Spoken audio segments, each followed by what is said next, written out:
Welcome, everybody, to the Row by Row, the garden show, the best dead-gum garden show on the radio and the internet as well. Glad to have you this evening. We got Miss Hoss in the house.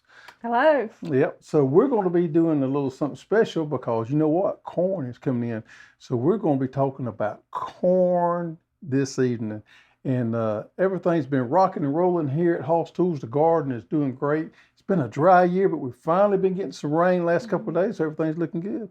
So what about Miss Frances? Let's give everybody an update on Miss Frances. Okay, Miss Frances, the lady we did the fundraiser for, she is back at work part-time. She's doing well. She does have to have another surgery. We did give her the money that we raised with the fundraiser, and we're going to continue that because she's still got to have some additional surgery. So we still have the fundraiser packs going on that you can find on the website.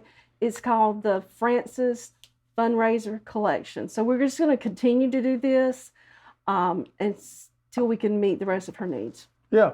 So she came back to work half a day for 3 days a week. She still ain't fully recovered, got her strength back. So she did come back yesterday for the first time, and she's working Monday, Wednesdays, and Fridays for half a day. And we're going to play it by ear from there and see how she does. But she seems to be in really good spirits. Mm-hmm. We're proud of her, the way everything has went for her. So good deal. Let's talk about our garden. So in my garden, my corn is coming in.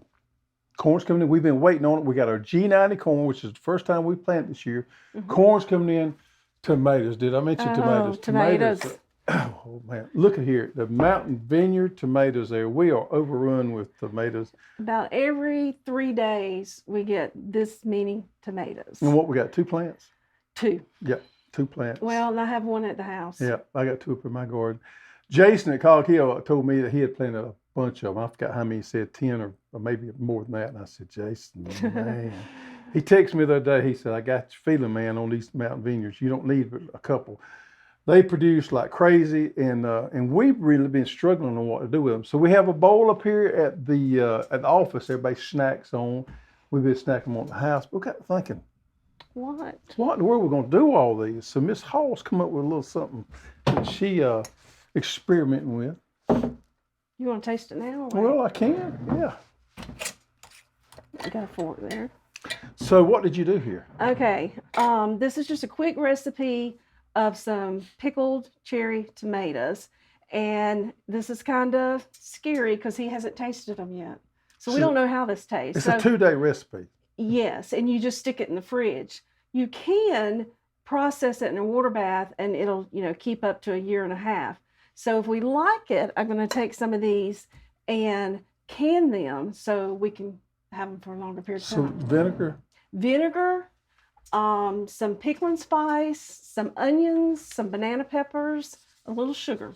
Real quick, it didn't take you long. I was down there when you was doing this. It didn't take you long at all to do it. So I got too much Just try a tomato.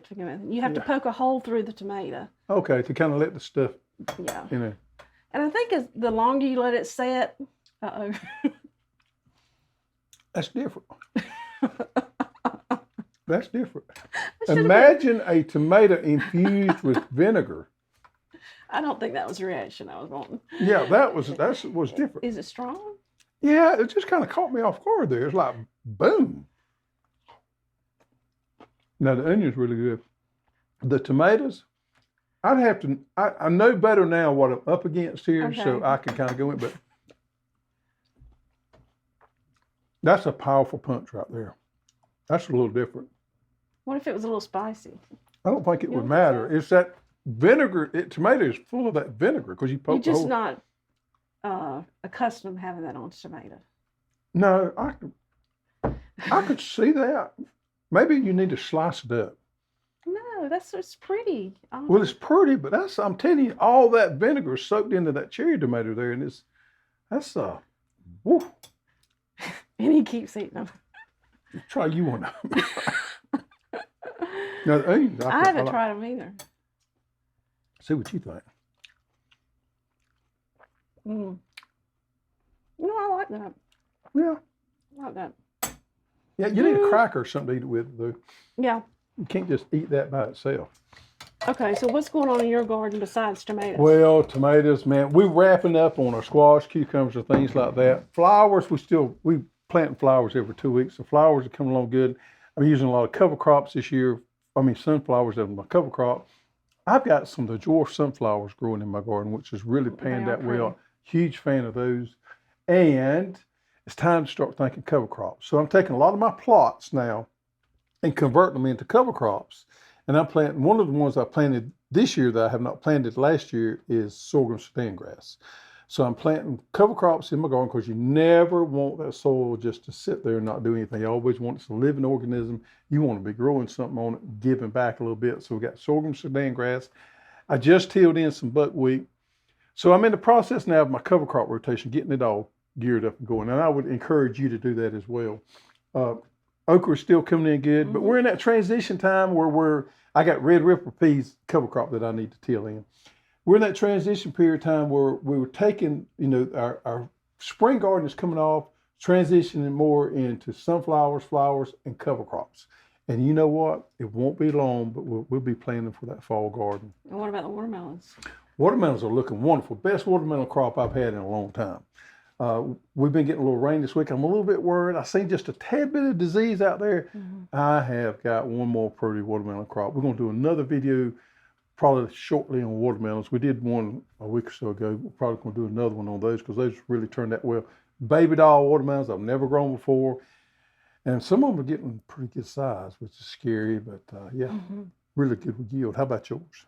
My garden, I took up my squash. Raised bed garden. Sheila, Raised beds, if you don't yes. know, Sheila has a raised bed garden. I took up all the squash. They were, playing out. Just kind of tired of squash.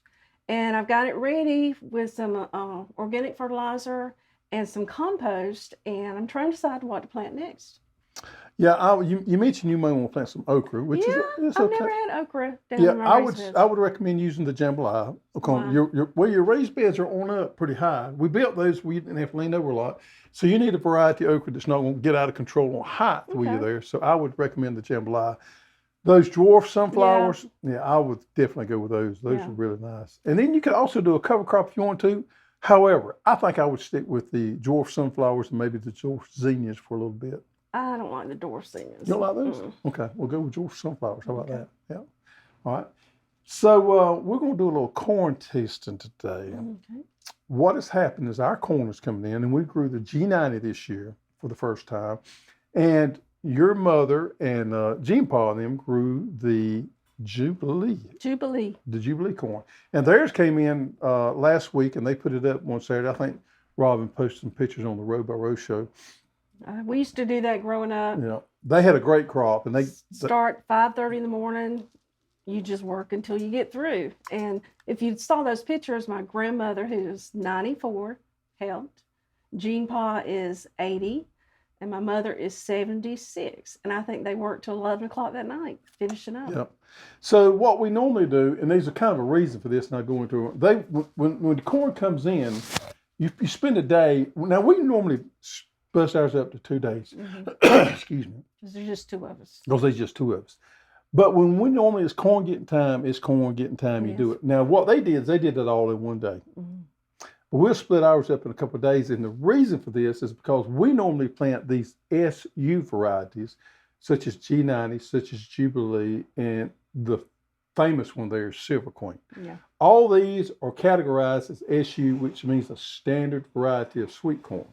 Now, they normally have about 9% sugar content. But the bad thing about these corns is they don't store well. They don't have a lot of sugar content, so they don't store well. And that sugar converts to starch real quick. So the shelf life on these standard varieties are around 1 to 3 days. So when you harvest it, you either need to process it or you need to eat it. They have that kind of starchy flavor to them. They're not real high in sugar content, but it's something that we've always grown. It's kind of what we prefer. And what is the SU? SU means for standard. It's a standard sweet corn. Now, some of your Obsession and some of your super sweets, such as your triple sweets and things like that, Honey Select and all those, have a lot higher sugar content, and therefore they have a lot longer shelf life, so they can keep a lot longer. So you have more, and the reason for that is because they go to the grocery store, and the grocery stores, you need shelf life there, and the a lot of people prefer that real sweet taste. Now this is the G90 right here. Right.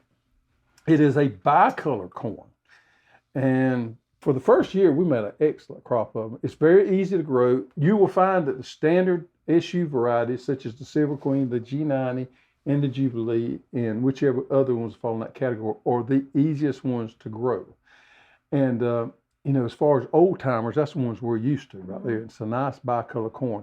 Now, the Jubilee right here, give me a good Jubilee there. There's a good one right there. The Jubilee is a nice yellow corn.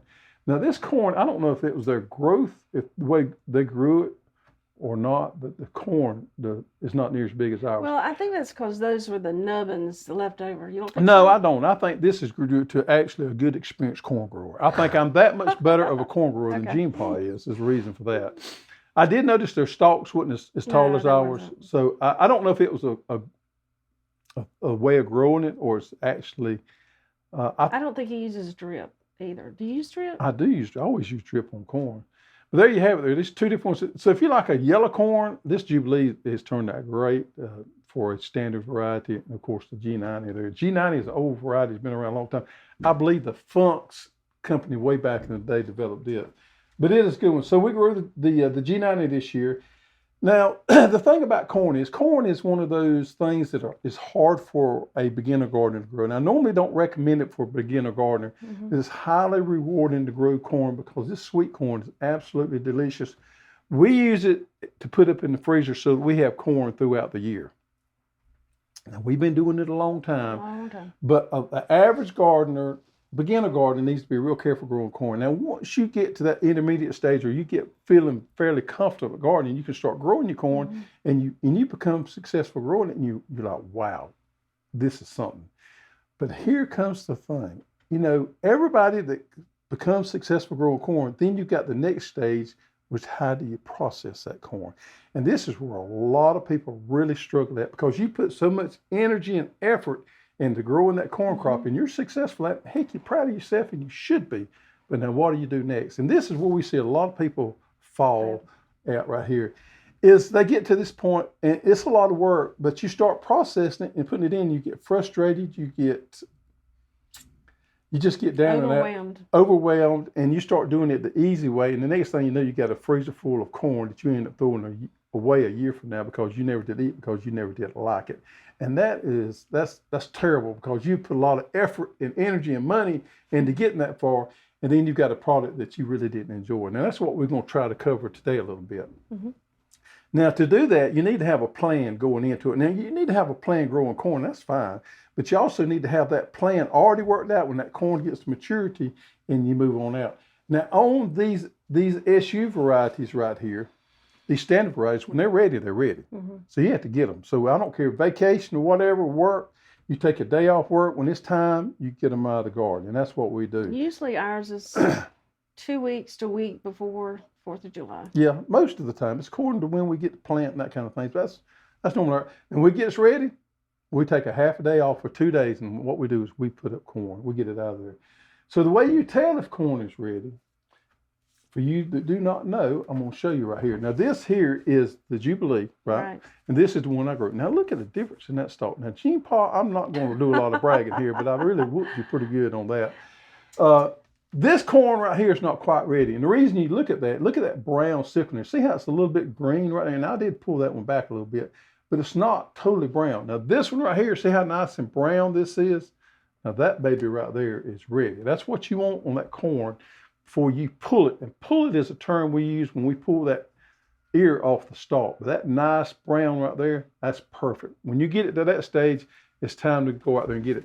Now we like before we start this process, we like for around 70 to 80% of our corn to have this right here before it's worthwhile for us to go in there and start harvesting and preserving. And then we'll go in there the next few days and get the ones that have finished up, and we'll do another preserving, or we'll eat the rest of it fresh. Now, let me show you here. I'm going to shuck this back a little bit, and we may do a little bit more there. Yeah, kind of makes a mess there. Yeah. So when you pull it back, this is the bicolor, G90. Now, it's got some sips on it, and we're going to cover that in just a minute. But the way we do it is when the corn gets ready, I will put me on a long sleeve shirt because this corn the leaves kind of get a little prickly on you. Some people say that doesn't bother them. If it doesn't bother you, that's fine. And I like to get out there about daylight in the morning. And I'll carry my wheelbarrow up there. And what I do is I go in between the rows there and I pull the corn, put it in the wheelbarrow, and I carry it back, either put it on my side by side or put it in the back of the pickup because I got to drive it down to the house because we process ours underneath the carport at the house. With a big fan. With a big fan. So I will pull the corn. It's kind of my job. I grow the corn, I pull the corn, and I carry it down the house, and I shuck the corn, and then I silk the corn. No. You don't silk it. Well, maybe I just grow the corn. I got a rat in the park. I silk the corn. I grow the corn, I pull the corn, and I shuck the corn. How about that? Right. Is that good? Yeah. Okay.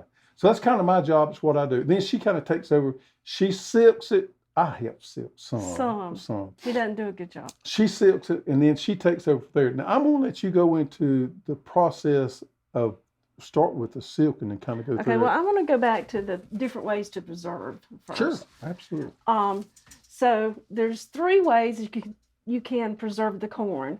One is canning, where you cut the kernels off and you can raw pack or heat pack, and you must use a pressure cooker for that. Now, I've never canned just straight corn, but I do put it in my vegetable soup. So in a way, I have done that before. The second way is corn on the cob.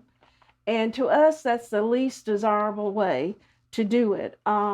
It just loses its texture. It doesn't have its taste.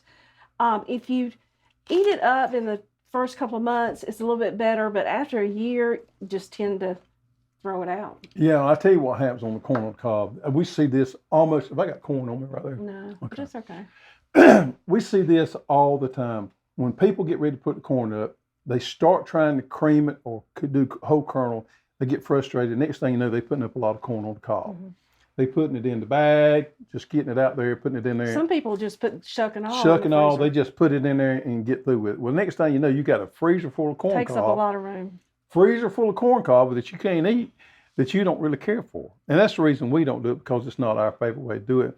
And it's not a thing you want to go the easy way out. You want to make sure you're creating a product that you enjoy eating. And if you do that, then you'll feel good about what you're doing. But if you put all that energy and then put a bunch of corn cobs in your freezer that you ain't gonna eat, that you got to throw away 2 years from now, you just waste a lot of time and money. When it's fresh in the garden, we eat it on the cob. Oh, yeah. The majority of the time. I eat lots of it too. Yes, you do. Yeah. A few rows. The other way of preserving is freezing, and you can either cut the kernels off or cream it. And that's what we're going to show you today. That's our favorite way, is to cream it and put it in the freezer. No, it's not the easiest way. No. So, like he said, he goes to the garden and he gathers it and he brings it to the house and shucks it and does some silking. But the first thing you need is a good silking brush. Now, let me show you this. This is a brush that's had it. This is the brush I grew up with and probably used this since I was 5 years old. It is wore out. You can't find these today. And I kind of acquired this when we got married.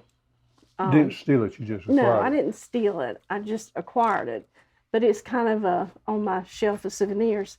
Now, Hoss carries this corn silken brush, and it is the cat's meow. You can find it on a website for $7.99, and it works really good. When you're looking for a corn silken brush, you got to be sure to get one that's got soft bristles, not too soft, or it's not going to work, and not hard bristles, or it's going to bust your kernels of corn. So that's made in USA, by the way. Made in the USA. So to silk it, you're just going to use a back and forth motion with your hand. And while you're doing that, you're going to turn that corn and get those silks off. Just a flex of the wrist there. And it's silked. You know, I just did an informal taste test in here. And this is pretty profound difference. And you can see I gnawed on both of them right there.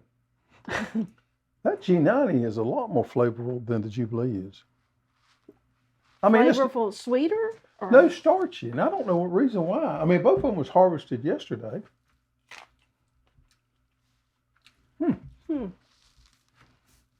It's a lot better corn to me. And I've never grown the Jubilee myself before. That G90 is it's Good. It's good corn there. So after it's silked, I take it in the house, wash it, and put it on a towel to drain, because when I'm creaming it, I don't want any extra water in there. So I put it on the towel to drain, and then, if you'll set that thing of corn up there for me. Okay, I will. After it's drained. Did you show them how you silk it? I did. Okay. You was eating corn. I was eating corn. Okay. Let me just go here. You can either use a knife to cream it, or I'll show you my favorite little gadget. Okay, slide that over. So you wash it first. Let it dry. Let it dry. Then I usually cover my table. Because it makes a mess. It makes a mess. It splatters everywhere. So it's best if you use an old sheet, so then you can just... Have you a fan on you, because the flies is going to come to you. Yeah. And I usually do it at my kitchen table with a stool. I really like for it to be down waist level. But so you take that knife and you just barely... Now, she likes a thin knife. She always wants me to sharpen her knife for her, but she likes a real thin slice knife to do this. And I always go down toward the pan and just barely cut the top of those kernels off. And she cuts away from her, keep from cutting herself. Yeah.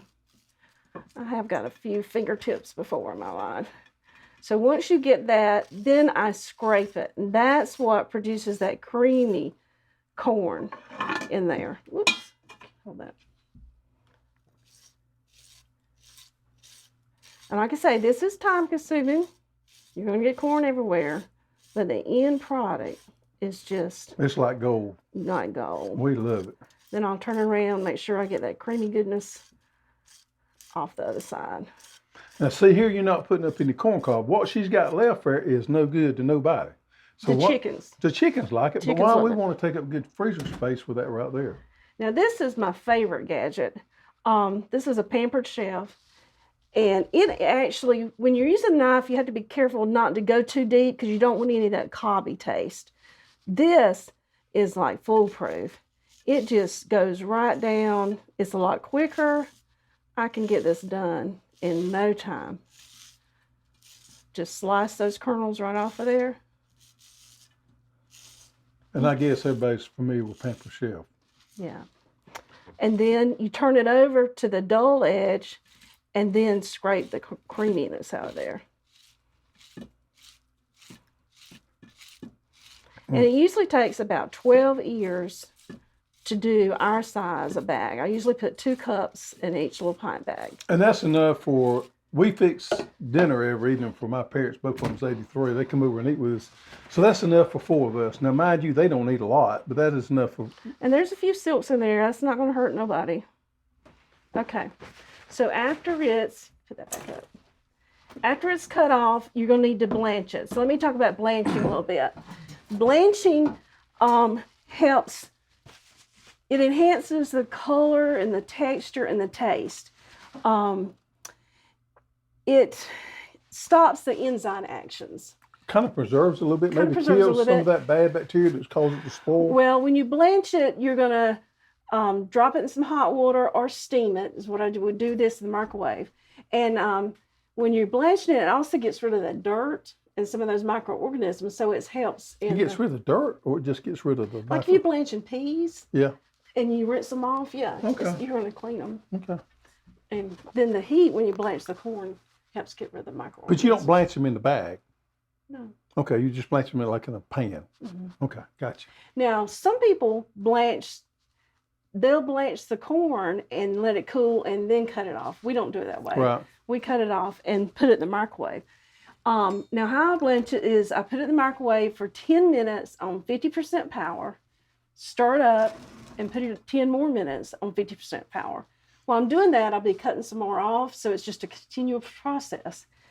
How you can tell when it's done is the color. So this is the blanched corn. It's going to change color, and it's going to be more creamier. And most vegetables, like I say, blanching enhances the color. Yep. So Then what I do is I'll set it down in a pitcher in some ice water and let it cool. And by the time I get 100 ears cut off, the first batch is cooled down. So then you put, what was it, how many cups you put in there? 2 cups. 2 cups, which ideally I would say is a good serving for 3 to 4 people. If you got 2 kids, I'd say it's probably all right, because my mother and father, they don't need a lot, but it's perfect for the 4 of us. Maybe a half a cup. I thought that was a cup. It's half a cup. So 2 cups. 2 cups. We stand corrected there. Yeah, about a serving each. Yep. And we put some butter in it when you cook it. I put some butter in it, and actually all I do, because it's fully cooked, Yeah. is just heat it back up in the microwave. You want to move this out of the way? Yep. I'm making a mess here. Well, Now, corn's making a mess. storage of the corn, you can use those rigid freezer containers. To me, they take up too much room. You can use regular Ziploc bags, as long as they're freezer bags. I have done this before, but my preferred way is these vacuum seal bags. Now, I don't vacuum seal them. I use the vacuum sealer, but I don't vacuum seal them because they have some fluid in there, some water That you don't want to pull out. that I don't want to pull out. Hold on. So this is a vacuum sealer. I'm going to try to do it backwards. You need it pretty clean there, don't you? Well, just go through there. Okay. You're going to lay it down. I'm trying to act like I know what I'm doing, but I actually... He never helps I with this have part. nothing with this part, yeah. So you just simply lay it down, turn it to operate, and it's plugged in. Uh-oh. We can pretend, I guess, can't we? There we go. Oh, it is on. And just press seal until the red light goes off. Huh. Now, how long have you had that one? I've had this one probably 2 or 3 years. You go through a lot of them. Okay. And voila, there it's sealed. And you just want to press on it, make sure that corn's sealed in there. And then that stores really good in the freezer. And you ain't got no corn cob in there. You No just got corn straight cob. goodness right there, boys. Be sure to label it so you know what year it is, which we usually don't have a problem. Ours is gone. I can't remember the last few years we had any left in there. The next we start putting up corn again, we eat it up pretty good. Yeah. But there you go, folks. And the whole thing is, like I said, you want to put up a product that you like. Now, if you don't like it this way, there's no use in putting it up. Find a way that you like it. We prefer the cream corn. You know, find you a good way of putting it up. Understand you got a plan, and then get with it. Corny joke. Corny joke? Mm-hmm. What happens when your dog gets lost in the corn patch? Doggone. No. He turns into a corn dog. Corn dog. Okay. That's pretty good. And anybody's willing to use, I mean, well, you can use that to your church function or your family gathering, whatever. All right, I want you to do a quick test for me here. I want you to tell me what your thoughts are. This is raw corn. You can eat corn raw, believe it or not. It doesn't bother you a bit. I've eaten it out in the field It doesn't have a before. lot of taste. No. Not real sweet. But now that's what Gene Paul was wanting. Yeah, that's what he was wanting. But it's both of them are a standard type corn, so you would think that the taste would be very similar. I can hear that popping right there. That's probably going to irritate some people. Yep. Now that there has a lot more starchier flavor to me. I like that better. I like that a lot better. I mean, is it a profound difference there to you or not? It was to me. It was. That's interesting. You know, I don't know if it's corn grower or not. You know, some of y'all out there making grow some good Jubilee. I'm a pretty good corn grower. So it may have to do with the flavor, you reckon? Maybe. Maybe. I don't know. Anyway, that is a lot better corn to me. First time growing that, we have always grown Silver Queen just about it. Let me get this out of my mouth here. So we did grow the Honey Select a couple of years ago, and it was good, a lot sweeter. I mean, a lot sweeter. And we just didn't really care for that flavor as much as we do these standard varieties. They do have the drawbacks. Now, I'm going to tell you about the real sweet varieties. They're harder to grow. They're not as forgiving to grow as these standard varieties are. But they are the sweeter ones have a lot longer shelf life. So there's a trade-off there on which ones. What's the Silver Queen that we grew for years? It's a standard, same as these. So they're all in the same category as this right here. Now the Silver Queen, one of the main benefits to us is it always seemed like it was easier to silk than any of the rest of them. I've heard other people And say that the same. Jubilee was easier to silk. There was very little silk. Then the G90? Yeah. Huh, how about that? So there is some there. I mean, if silking can be a job. I mean, if you don't worry, if you get a few of them, it's not going to kill you. How about that? All right. So what about it? That turned out pretty good. I hope we gave people some information there that they can use. I hope. If you have any questions, put them in the comments. I'll be glad to answer them. Yep. And have a plan. When your corn comes in, what are you going to do with it? Put forth the effort to make it a good product. Just don't do something to get by with it. And I think you'll be proud that you did do that. So, folks, that wraps up for this show. Thank you for Miss Hoss for being here and sharing that wisdom. Glad to be back. You reckon how many years? What was the first year you started putting up corn? You said that was 5 years old when you got that. Yeah. I remember being 4 or 5. I'm sure I was out in the cornfield. Now, my job was always silking growing up. They would never let me cut off. Till you got grown. Well, I was married and we did it before I could actually cut off. And my mother still would come over and help me. And because she didn't have a lot of confidence in you. no, she didn't. But she does now. It's an art. It is an art, and it's something that you really got to get zoned in on that you're going to do, and you make a family affair out of it. It's good. But I'm going to tell you, it ain't, if you got lazy folks in your family, it ain't for that. It ain't for the lazy. Now, it's work. But it is fun, enjoyable, good family time, and you get the benefits of having a good food product when you get through. Mm-hmm.